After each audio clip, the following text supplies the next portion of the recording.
more minute just in case. In case anybody, go ahead and get started. Thank you for recording, Roberta. So my name is ABE Seeley. I am the Director of Enrollment at Literacy Pittsburgh. I'm going to go ahead and share my screen so that everyone can see the PowerPoint that we are going to use today to talk about progress monitoring with our students. Let's see.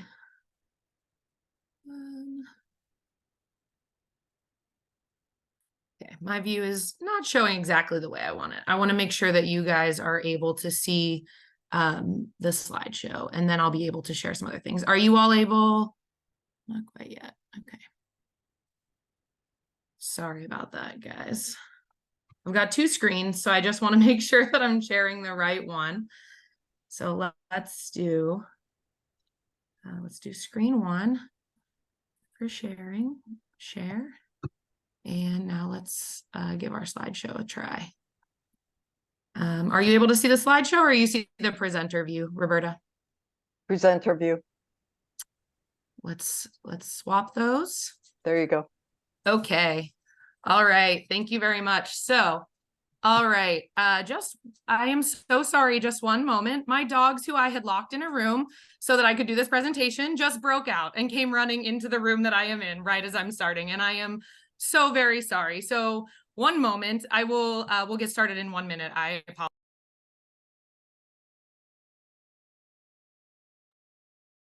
How many tutors here tutor online? Are you? Mm-hmm. Okay. And have you encountered some obstacles in your online tutoring? Okay, she's back. I'm back. So sorry about that. It was right. The worst timing possible. Okay, so thank you for joining us to talk about tracking student progress today. I appreciate all of your flexibility as we've navigated tech issues and then my dogs. But today, I'm the Director of Enrollment now, but when I started with Literacy Pittsburgh, I was the CCR tutoring specialist. So if any of you have been tutors for a while, I may have made a learning plan for you at some point, but my background is really in special education, both at the elementary and mostly middle school levels. And then I was so excited to come to Literacy Pittsburgh to be able to bring some of that background, because we know that especially our GED students usually didn't get what they needed in school, right? Like, we know that our GED students, there's a reason that they didn't finish school. And that is really, really important for us to recognize. And so being able to provide some of those other supports for them is really important. And a huge part of that is tracking student progress. So first, I would love for us to have just a quick conversation in the chat. And Roberta, if maybe you can help, just since I might not be able to see it. How are you measuring your students' progress now? How do you know, maybe just a quick sentence or even a word, how do you know whether your student is making progress, or how are you keeping track of their progress? Take 2 minutes to think about that and put a word or something in the chat, a sentence in the chat about either how you know when your student is making progress or how you're keeping track of their progress.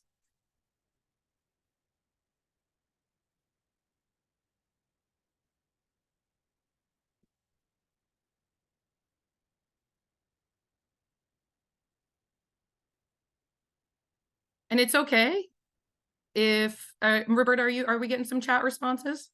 Not sure if I'm able to see them or not. Nope, I don't see anything in the. All right. Does anybody want to just unmute? You could just unmute. Yeah. Yeah, I was just going to say, do you want to just unmute and share with us? Okay. Here we go. Okay. So I asked them about something we learned the last session. And here's another one: when they make a connection to a previous lesson. Right? Ooh, I like that. I like that. Being able to highlight, like, look, you have come from that to this. I like that a lot. Anything else? I'm doing some testing because the student I'm working with is an English language learner, and she wants to take the TOEFL test.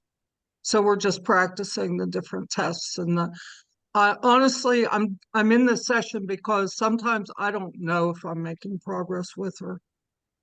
Yeah, I understand for sure. And, it's there are going to be some systems, I think, in here that you can adapt, especially because she's working toward a specific test. I think there are going to be a lot of systems in here that you can adapt, even though I'm kind of, it's kind of framed around the GED and around like CCR. I think because she's working toward a specific test, I love that you came to this one. I think that'll be great. Any Here's other ano- thoughts? Yeah, Oh, go here's ahead. another one. We have a writing portfolio, which shows her progress. Yes, I love this. Portfolio. We're going to talk about that today. That's amazing. That's really great. And we're going to talk a little bit about why that's so important too. I think that will be really important. Can I go negative for a bit? Sure. So in math, I went through unit 1 to 4 and I gave her, like 3 questions from each in a test format, and she just totally bombed it. Couldn't remember. And she doesn't test well, which is a problem. Right. So when you go from like no stakes to like any stakes whatsoever, it's like the skill isn't there anymore. Right. Yeah. Right. I know exactly what you mean. And so hopefully some of the strategies we'll talk about today can kind of can help to get some practice in that, right? And maybe building the stakes up slowly, hopefully to get some comfort with that level of a little bit of pressure, right? Yeah, thank you for mentioning that. That's huge. Have you all ever, I don't know if anybody else watches The Office, but it like kind of reminds me of, there's the one scene, I think it's in like the 9th season, where they find out that Kevin, the accountant, can do any math as long as he's talking about pies. But if he's talking about anything else, he can't figure it out, right? Like that's real, right? Like when it's something that like is relevant to our lives and something that like, or even if it's just something that like, it feels like there's no pressure, it can make a huge difference. So, all right. Okay. Anything else that anybody wants to share before we move on? Please. No. Okay. No. Okay.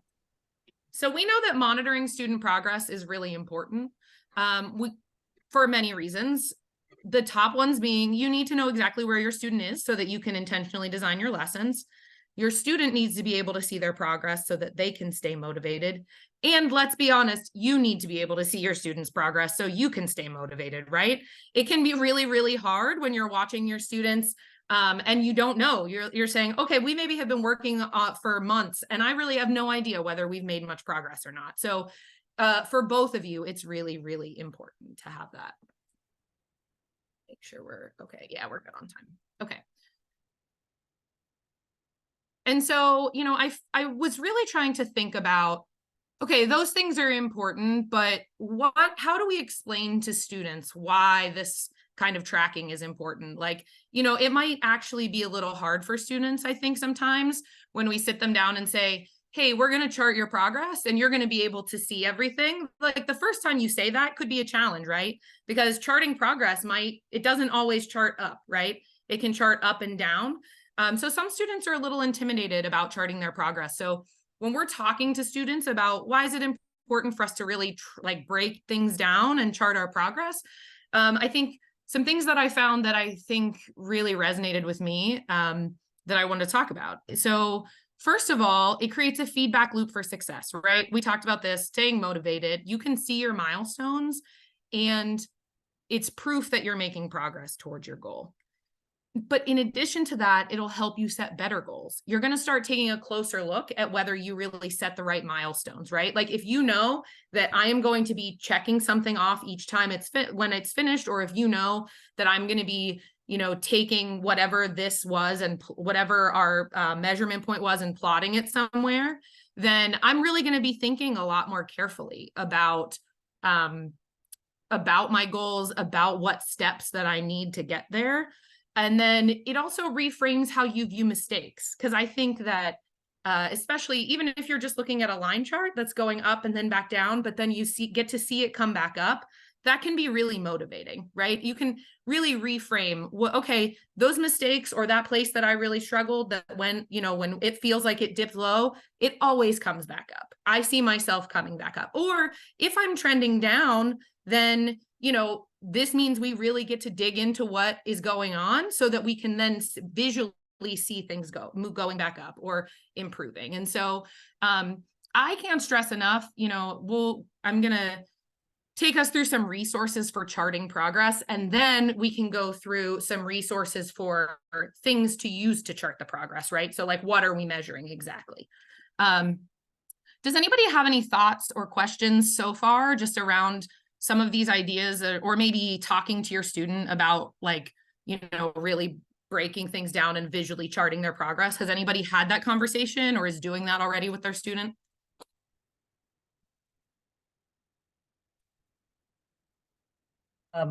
We do bar graphs, measuring her progress, and it seems to work, but she gets very devastated when it goes down. So, but then it, What is the conversation you're having in that moment? Like, what is she saying? What are you saying when that happens? I say things like, look, you can't be perfect every day. We all have our good days and we have our bad days. And so you screwed up. I don't say screwed up, but so you didn't do so well today.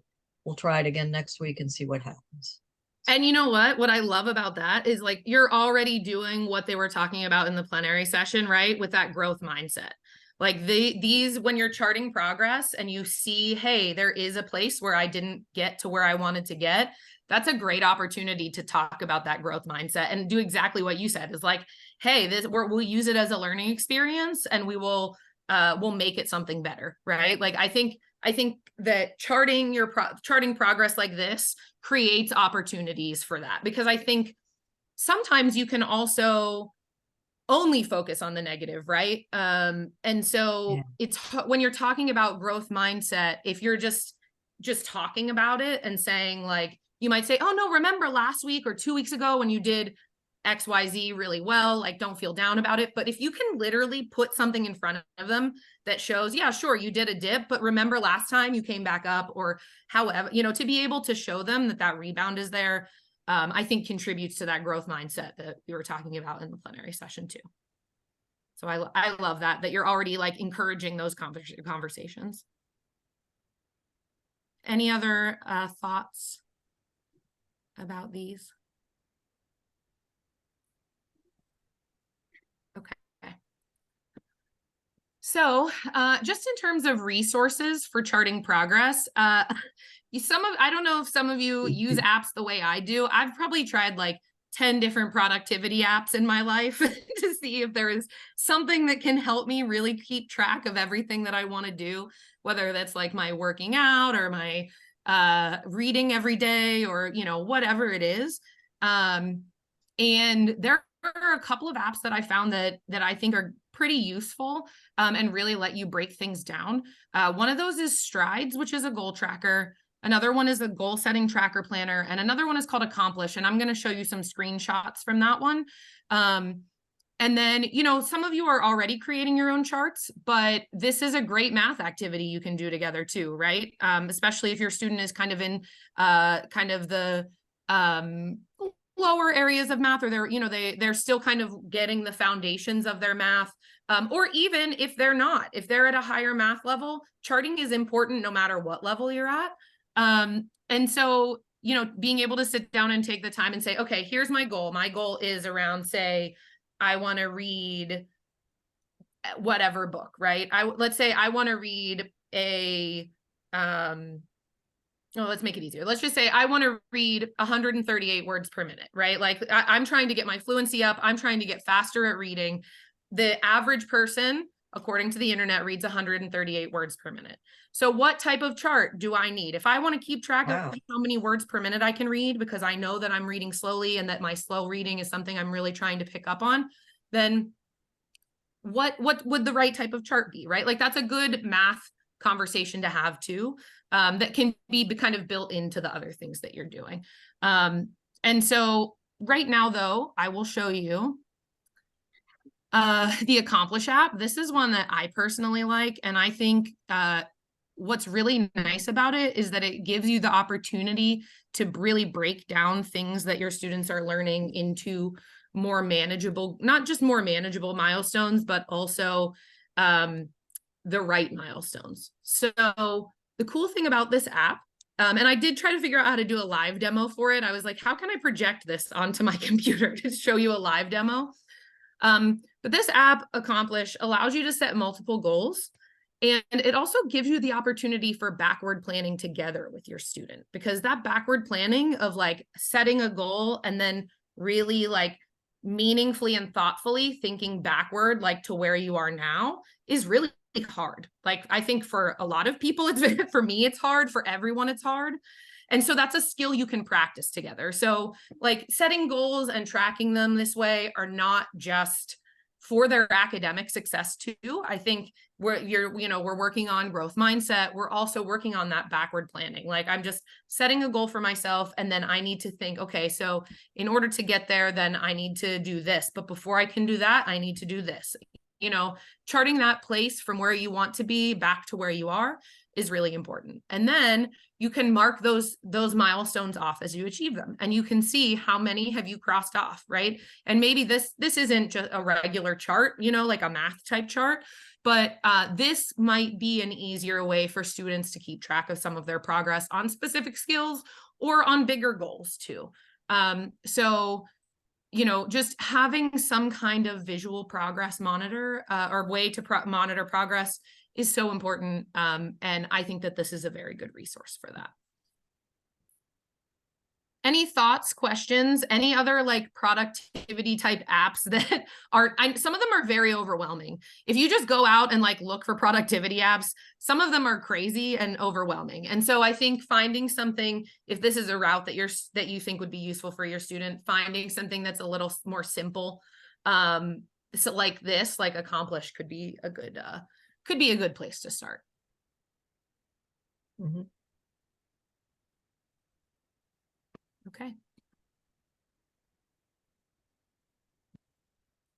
All right. So I wanted to also provide you all with some resources for progress monitoring, and just kind of things to chart, right? We said, okay, we're charting progress. Well, what are we charting? What is it that we're tracking exactly? And so I know, it kind of depends on where your students are, but there are things available for all levels for this. And so if your student is still working on, let me go back, sorry about that. If your student is still working on learning on their reading fluency, right? So if your student is still working on how fast they read, whether that's out loud or in their own head, if they're still working on that vocabulary, if they're still working on decoding some words, being able to pronounce some words, recognizing a new word, recognizing it's new, and then like using their context clues, to really make it make sense. Oh my goodness. There we go. Then fluency is something that you're going to want to track, and that can be measured pretty easily in words per minute. You also can easily keep track of comprehension. Comprehension might seem a little more challenging to track or to measure, but there are some resources. So let's start off first. I am going to, all right, there we are. All right, are you all able to see my website now? Yes, okay. So this is, put you where I can see you a little bit still. So this is Easy CBM. CBM stands for curriculum-based measurement, but that's not something that you need to worry too much about. Basically, curriculum-based measurement is just something that's referenced against something, right? So it's referenced against, if we're talking about fluency, then it's referenced against a set curriculum, a set expectation. And so this Easy CBM Lite is free. This is amazing because I was concerned about this. This website is free, and it is mostly for teachers, but the Lite version of it is free. And the Lite version has some really cool things that you can do. So first, to show you, when you go into measures, you can choose reading or math. And let's choose reading first, since that's where we are. If a student is still working on reading fluency, then you can use what they already have created to help you measure how fast they read, or how many words they're reading correctly. So you can open and print out a student copy of a passage, right? So here is the student copy of the passage. And then you can open your copy of the passage. And your copy is going to have exactly the instructions that you need on it to be able to measure how many words is my student really reading correctly. So this gives you the exact instructions. You're going to set a timer for a minute, and you're going to mark errors where you'll be able to mark when they're done. You'll know how many words they read, and you'll be able to mark errors. And then you can use a chart, and in here they actually do provide a place for, if you have this account, they do provide a place for you to enter the data and to help chart in this website. So you can chart separately. I think there's a lot of value in like hand charting, but I also am weird like that. Like I still really like to like write my to-do list by hand and stuff. But so for example, I created a student, this is my husband. And so, when he did this the first time, then he maybe read 100 total words, and he made, let's say, 10 errors. And then that means that his correct words per minute was 90. And so then you can use that to chart. And if we go back, let's go back to our measures. And if we go to the second one, and now this time he read 100, but he only made 5 errors.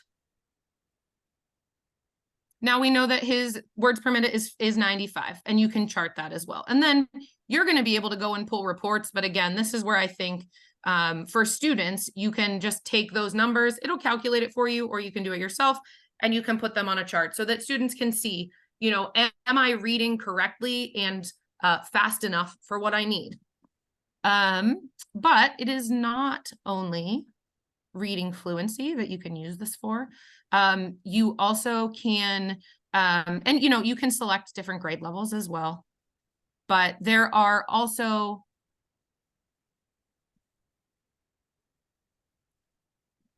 there we go. There are also these reading comprehension, right? And I know that this is kind of similar to what's on Newsela. However, which some of you may have used before, but another cool thing about this is that here you can also, if your student also makes an account, you can set this for them to do it online, where if you were sitting with them, they could pull up a computer, they could read it, and you could be working on digital skills at the same time. And they can take the quiz online, it'll score it for you, and then you can chart their progress from there. And then let's go back to any thoughts about the reading? Has anyone tried either doing some like fluency tracking or anything with like words per minute before? No.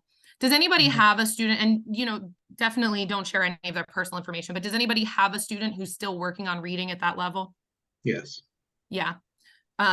Cool. So I think that it can be a good confidence builder. It can be tough, but it can also be a really good confidence builder. So I think that it's definitely worth taking a look at for reading, especially just in building students' confidence reading out loud, confidence reading to themselves, and their reading words correctly. Well, Can I just throw? I'm sorry. Go ahead, Jeff.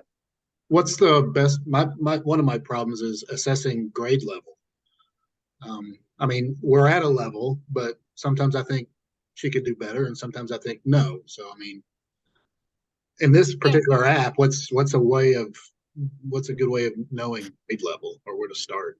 That's a good question. My recommendation would be, and Roberta, I would love to hear your thoughts on this too, but my recommendation would be start lower and let her build up to see, where she is. So like, don't start with something too hard that might get them frustrated. I would say start something that's going to be easy, and then work your way up until a point where I would say, they fall below. It could be a number you decide. It could also be like that 138 is kind of reading out loud the standard. So, let's go back. Like if you started, you would probably know your student well enough, I think, to, oh, and this one is just a word list. So you know that your student, you know, probably doesn't need a word list, or maybe they do. But let's see, first, like the second grade level. Let's see what it looks like. Still word lists. Let's try third grade, where it probably won't be word lists anymore. Although I could be wrong. Abby, I think it was word list at the top and then passage reading. Is that what I underneath. did? Am I just doing word It's lists? just, yeah, if you go on Yep. down a It's little down bit. further. I gotcha. Thanks. Mhm.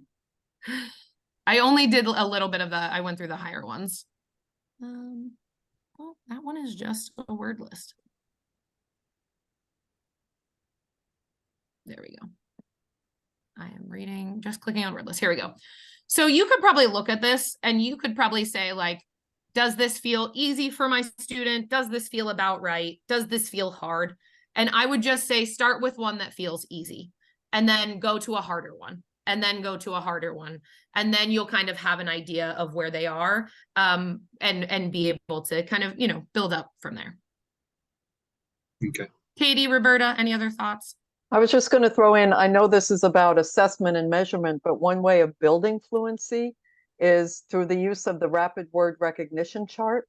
I can throw in on a handout along with the recording of this presentation, but it basically, you identify words that your student is struggling with, and you go to this website, you plug in 6 different words, and it spits out a chart, a 6-line chart of the same 6 words repeated in different order. And you just go down line by line, and you can also track this with like a timer on your phone or something. And that way your student can just build practice recognizing those words on site. I love that. Yep. Katie, anything else you want to add? Katie is our current tutoring specialist, which I'm sure you all know. So she's the expert for sure. Okay. I'll just add to say that if you want approximate grade levels to start, you can reach out to me and I can look at test scores and give you a suggestion of where you might start if you really are not sure which level to look at. Yeah, I've kind of relied upon, you know, her results from Literacy Pittsburgh. So Yeah.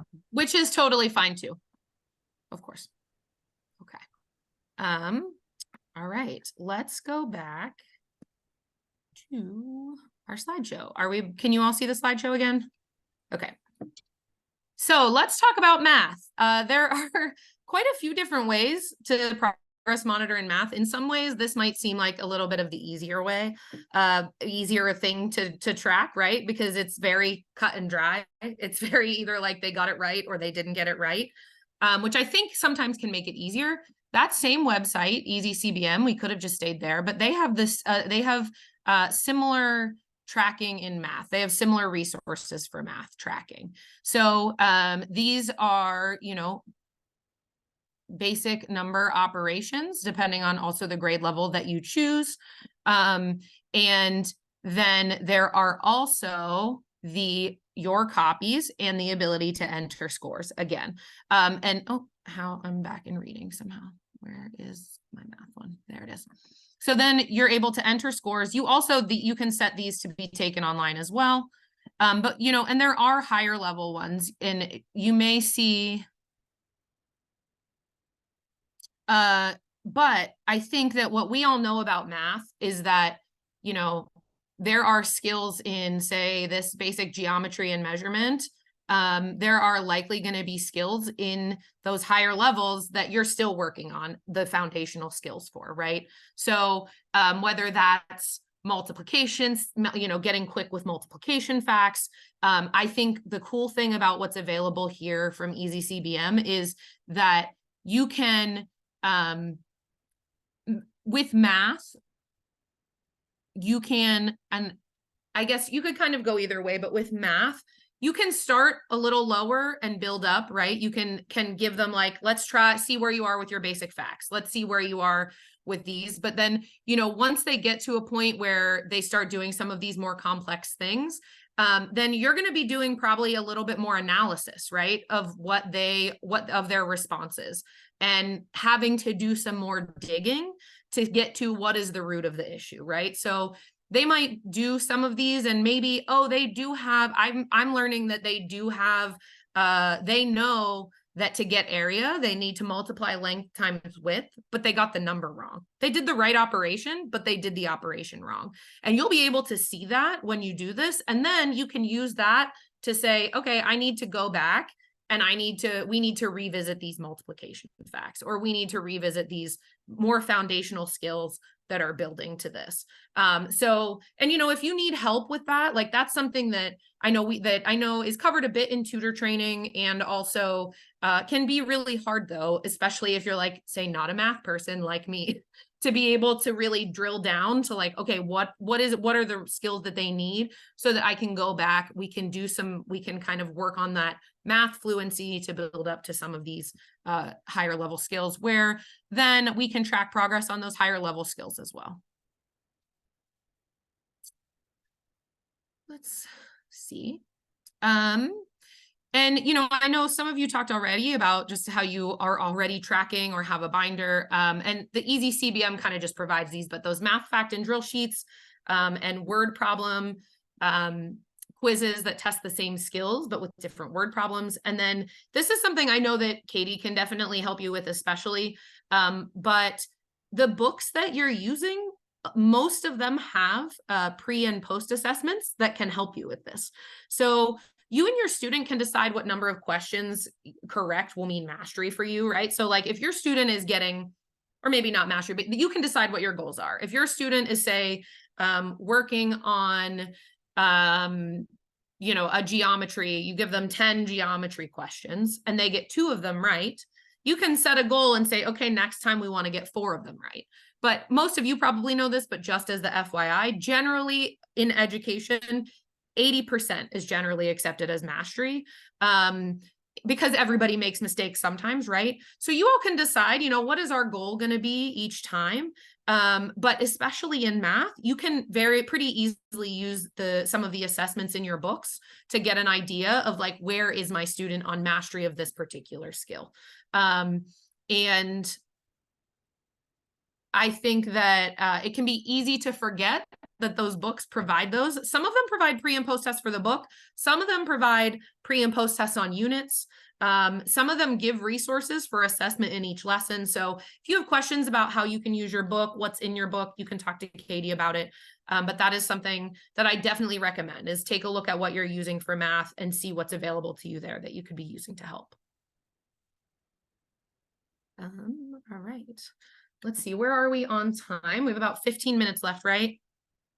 Okay, perfect. All right.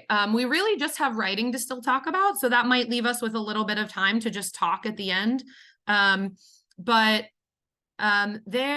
Katie, I'm glad you're here. I would love if you have any other things to throw in here, but writing probably seems daunting to track, right? To measure, to figure out like, okay, well, how am I supposed to know if their writing's better?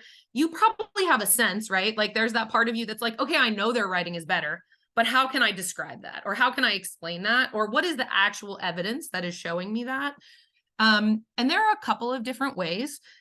One thing that I found, and Katie, I think you probably are even more of an expert on this than me, but I found something really cool on the GED website, which is the extended response scoring tool. So you can actually download the prompts and passages that are on the GED writing portion of the RLA exam. And you can download the writing passage or the passages, and then it will, you can actually, once you select that, it'll show you the rubric of what they are measured on when they do that exam, and you can actually rate them on those things. So let's see. I don't know if you actually have to have,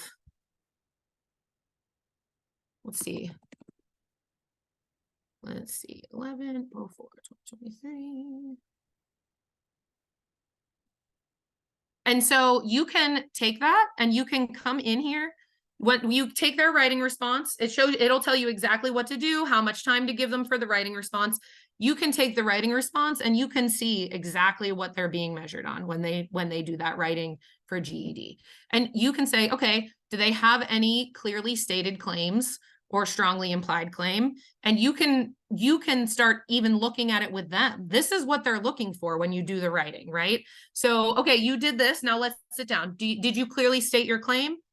Is it clear? Is it implied? Is it very explicitly clear? Like, you can rate them, but you can also sit down and look at these rubrics with your students too. Help them to kind of learn to assess their own writing, figure out where they are. And then you can do this again, right? And then next week, do another writing assessment and come back and do it again and see, you can keep track, whether it's in a binder or on your phone, of where they felt on the rubric each time in all the different areas. Katie, have you used this before? Anything you want to add about this? I'll say one thing that I think is helpful when you're tracking progress in writing is to have your students self-evaluate their writing as well. And you might be going to talk about this anyway, Abby, but that helps them to understand what are the benchmarks for success in a piece of writing. And then they can go back and look at their work and say, am I doing this here? So rather than you just assessing it and saying, okay, here's what I think you did, work on it together. I'll let you keep going, but then if you want any more input, I'm happy to talk more. No, I love it. That's great. Yeah, that's what I was getting at too. Same thing. Like when you sit down and look at these together, like the point of a rubric is that the expectations, right? Think of your performance reviews at work. You want to know what the expectations are. You want to know the boxes that you're trying to check. And so we want that for our students in their writing also, because writing has so many different components. We want them to know what are they looking for, and am I doing that? And being, like you said, Katie, being able to look at their own work in with a critical eye to say, am I doing that? And then being able to use that growth mindset to take it and move forward. And I think that's that a rubric like this can be really helpful for something like that. Can I just throw Especially in as the one thing different here? levels. Yeah, That, please. because you and your student will be looking at their writing together, you can create your own rubric based on things that they have a tendency to do, like run-on sentences or fragment sentences or transitions, and then have a rubric that the student then checks, did I do that? And evaluate themselves. Yep, I love that. Let's see. I think that I have one more slide for monitor for writing. For some of these things, like what Roberta was just talking about, especially like if there are specific things that that your student is struggling with, like spelling or conventions, you can measure those with like hard numbers. Like I think one of the things that for me that's important is kind of being able to tie something concrete to measuring writing, right? Like that can be really hard. Is how do I assign like a concrete number to writing? That's tough. So, I think the rubric, it is very helpful, but it is a little bit more of those like nebulous ideas, right? Like it's more, it assigns a number value, but you have to figure out where it falls. Where there are some hard ways to measure, you can do, have your student write for 2 minutes. And then take their total number of words written minus the number of words they spelled incorrectly, similar to what we were doing on the fluency. And you have their total number of words written correctly. And you just keep doing that. And as you keep doing that and you keep working on, okay, so I saw they maybe misspelled 10 words. So then I can look, is there a certain spelling pattern that they're struggling with in particular? Is there a certain type of word that they're struggling with? You'll get to break down to figure out, okay, where do I need to go next? But you also can just have like, okay, this week in 2 minutes, I wrote 47 words correctly. Next week in 2 minutes, I wrote 49 words correctly. And it's really, you can also help to build stamina that way. Some people I think that writing practice needs to be long and you need to practice writing an essay every time. I think what can be really important in building some of these skills is just that quick repetition, right? They don't have to write for 20 minutes. Have them write for 2 minutes and just see how much they can get out. And then you can really take a look and take a deep dive into what have they written? Where are the areas that we need to go next? But a student can also see that like, even if it's from this week to last week, I had one more word that I wrote, I did 49 words correctly instead of 48. Like we are making progress that we can see in writing. And the same thing with conventions, you know, the total number of sentences minus the number of sentences with incorrect conventions, like just something to kind of give a hard number that you can track while you're also then taking a look together at the rubric to help the student really be able to evaluate their writing more deeply. Anything else on writing, Roberta, Katie? I feel so lucky to have them both in here with us because they are the two, I would say, the two other experts about this on staff. So any other thoughts on writing? All right. How about you all? Any we have about 10 minutes left for conversation. Any thoughts on writing? How have you been working on writing or measuring writing so far? My student said that when she was in junior high and high school, that she loved to write poetry, and then it just stopped. And I don't know if it was some sort of emotional thing, but is that something that will help them succeed in, you know, answering these responses that are in our books? And do you have any suggestions? Yeah, that's a good question. I think, have you all read poetry? Do you read poetry together? I started to introduce it, and I get the feeling that she thinks it's kind of stupid and silly. Yeah. Whereas, you know, the poems I pick, they're funny, you know, like Ogden Yeah. Nash or kids poetry that's funny, but it just, Yeah. I don't know.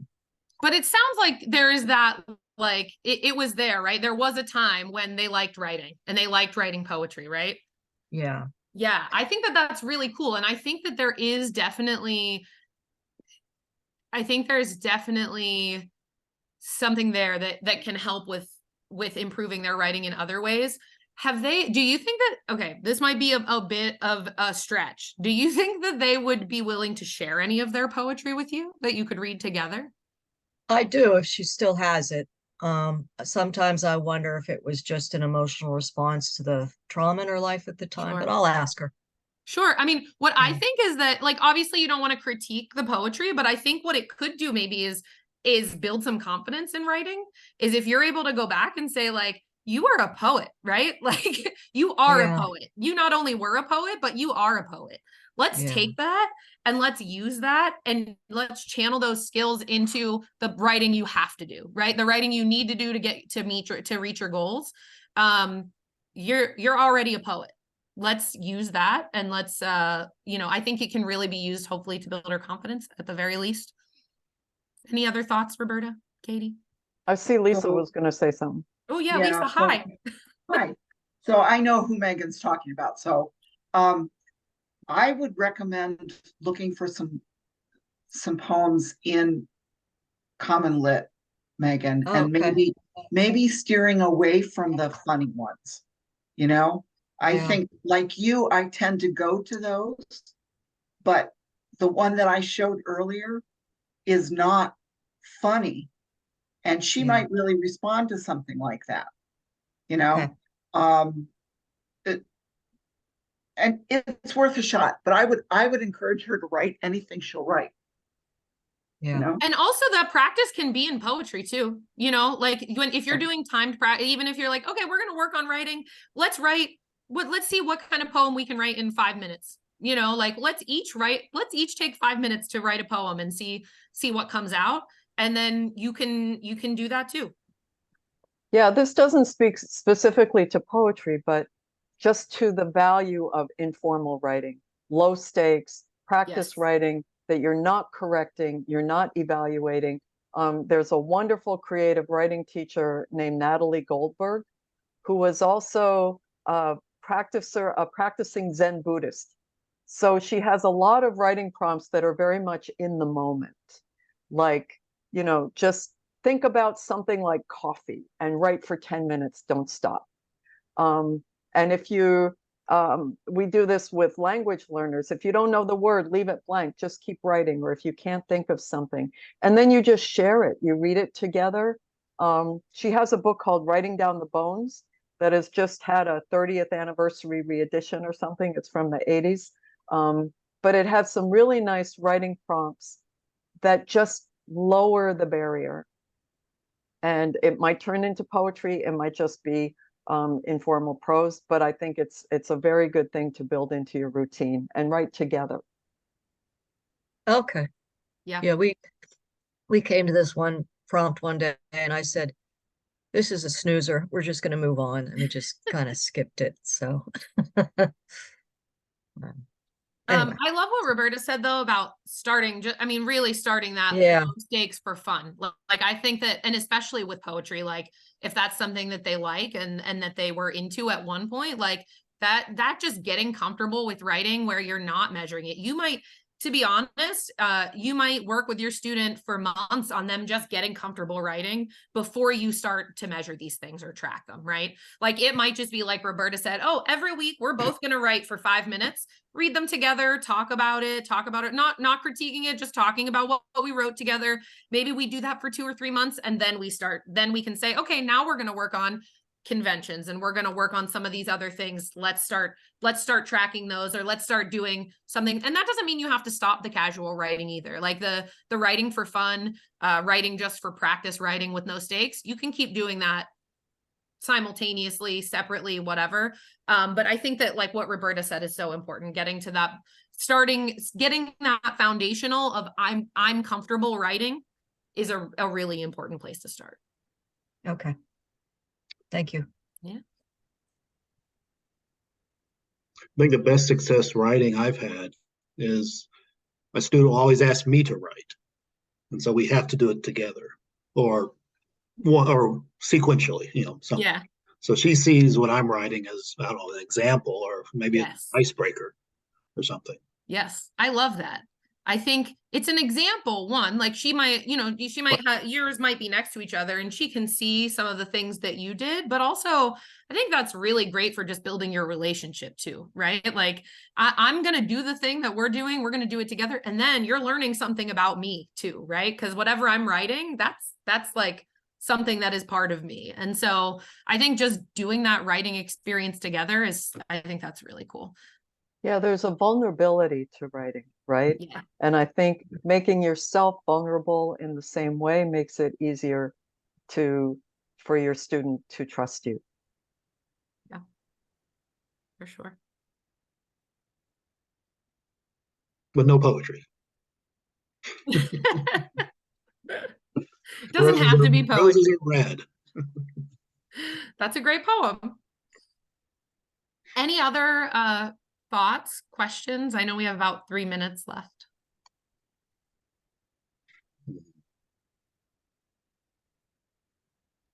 Well, I'm very grateful for all of you. If you have any other questions, please don't hesitate to reach out. We've got various experts on this. I had my pictures of everyone down at the bottom, so I hadn't seen that you were on, Lisa, but Lisa also is an expert in all of these areas. So please don't hesitate to reach out. And, if you're even just looking for resources, like, hey, there's this one thing we really want to work on.